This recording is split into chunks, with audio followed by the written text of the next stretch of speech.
Shalom, bertemu lagi di acara Rema Tuhan pada hari ini. Saya akan berbagi tentang pengelolaan keuangan.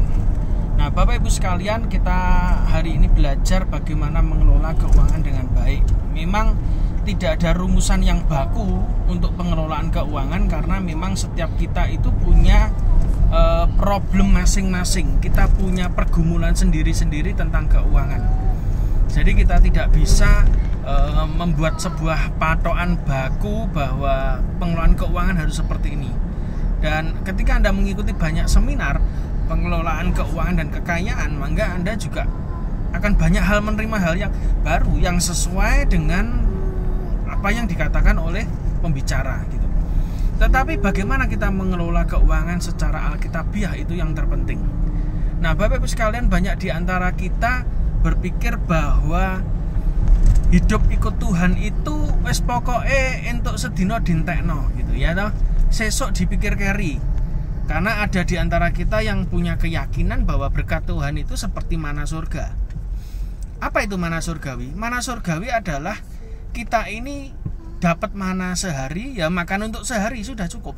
Tapi kita lupa, orang Israel itu masuk pada tanah mau masuk tanah perjanjian, dia di padang gurun. Tuhan cara pemeliharaannya beda ketika dia masuk ke tanah perjanjian. Ketika orang Israel masuk ke tanah perjanjian, maka mereka diajari Tuhan untuk bisnis, bercocok tanam, untuk beternak dan lain sebagainya. Sedangkan pada waktu mereka masuk pada fase transisi antara perbudakan Mesir ke tanah perjanjian, mereka harus melewati padang gurun.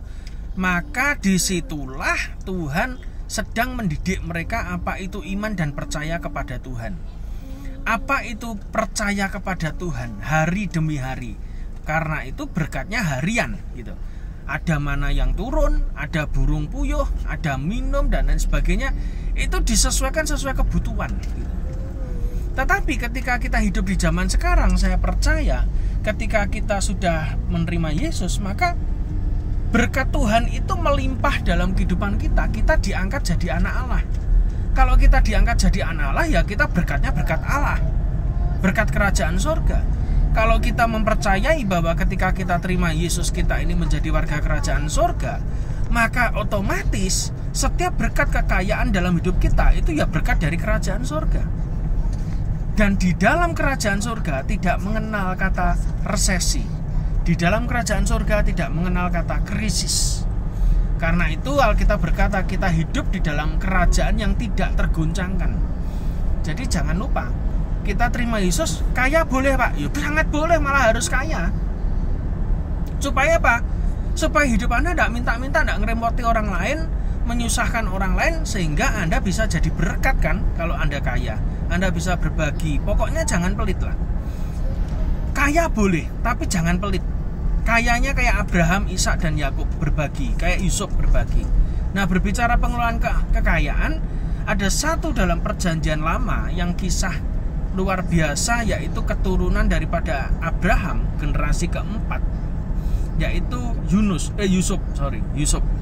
Yusuf ini adalah anak manja, tetapi ketika melalui proses Tuhan, dididik Tuhan masuk ke dalam sumur, menjadi budak, dijual dan lain sebagainya, bahkan masuk penjara. Yusuf ini mengalami proses pemurnian dari Tuhan. Saya tidak yakin bahwa Yunus ini belajar bisnis. Kok tidak yakin ya saya? Tetapi saya yakin dan percaya bahwa Yusuf ini, kok Yunus lagi, Yusuf itu dia ada hikmat Tuhan dalam hidupnya. Yusuf itu ada hikmat Tuhan. Bagaimana seorang yang budak, ya, bekerja dan lain sebagainya, kok bisa mengelola bangsa yang besar. Dulu kita berpikir kalau pengen jadi pemimpin itu belajar dari bawah dulu.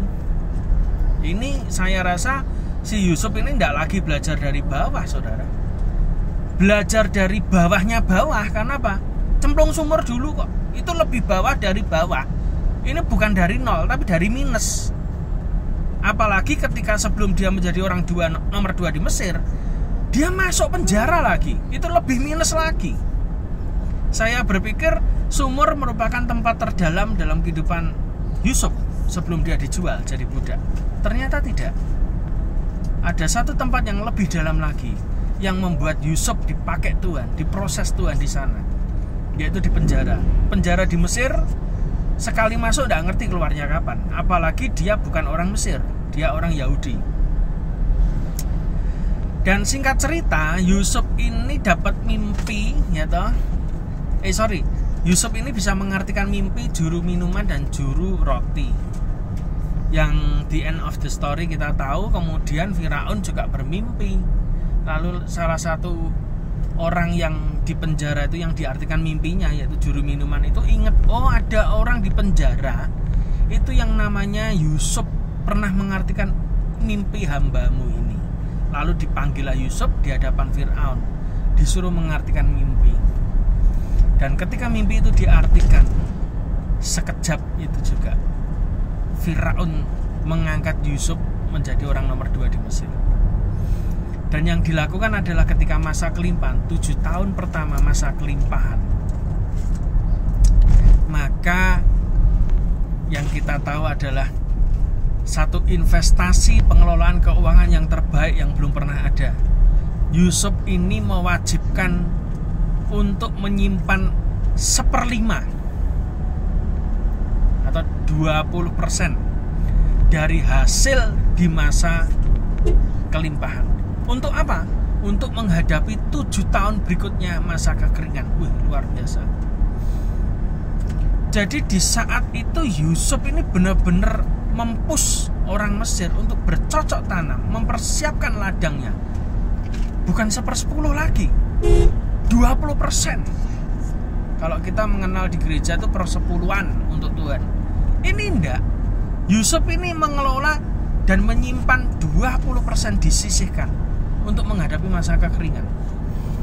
Ini merupakan angka yang buat saya luar biasa sekali, karena memang angka standar ketika saudara menyimpan uang itu adalah 20% dari total penghasilan sebetulnya, supaya saudara bisa aman.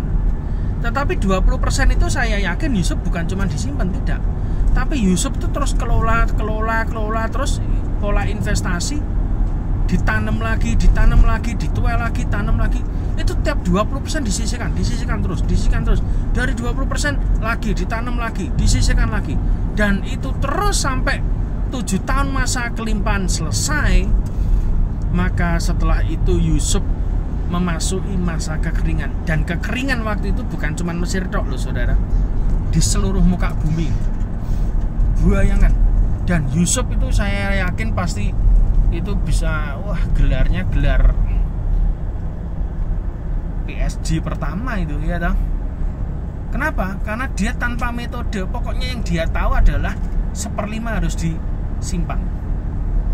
Dan ajaibnya adalah ketika kekeringan melanda seluruh bumi dan seluruh bangsa datang kepada Mesir, mereka menjual miliknya, hartanya untuk beli apa? Bahan makanan.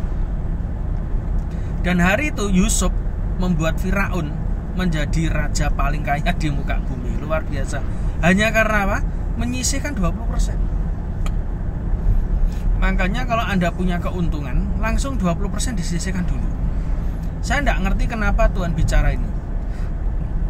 Dan saya rasa angka itu angka yang paling buat saya masuk akal untuk Anda bisa nyimpen.